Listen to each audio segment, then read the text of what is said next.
Hello guys, welcome to my channel Simi's cooking and lifestyle. আজ বানাবো একদম রেস্টুরেন্ট স্টাইলে রুই মাছের কারি, কম উপকরণে এমন একটা ঝোল যেটা গরম ভাতের সঙ্গে খেলে মন একদম ভরে যাবে। প্রথমেই দেখে নিই কী কী লাগছে। বড় বড় করে কাটা পেঁয়াজ, কুচি করা আদা, রসুন আর দুটো গোটা কাঁচা লঙ্কা, একটা টমেটো ফালি করে নেওয়া। আর মশলার মধ্যে আছে হলুদ, লঙ্কার গুঁড়ো, জিরে গুঁড়ো আর স্বাদ মতো নুন।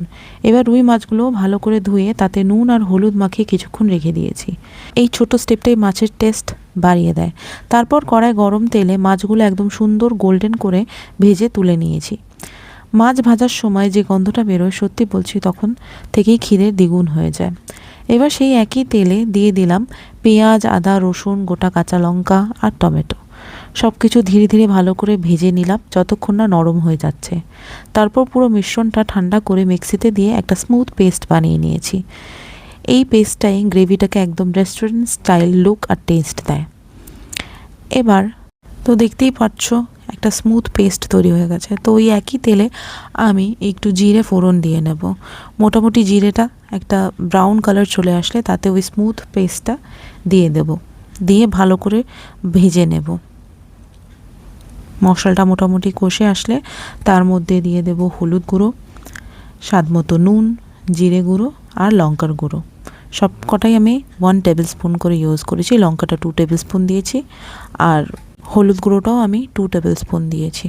এখন সবচেয়ে গুরুত্বপূর্ণ স্টেপ মশলা কষানো। ধীরে ধীরে কষাতে থাকতে হবে।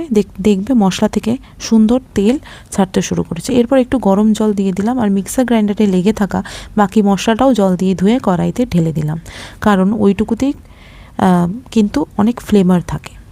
এবার ঢাকনা দিয়ে কিছুক্ষণ ফুটিয়ে নেব। গ্রেভিটা ধীরে ধীরে ঘন আর সুন্দর রং চলে আসবে।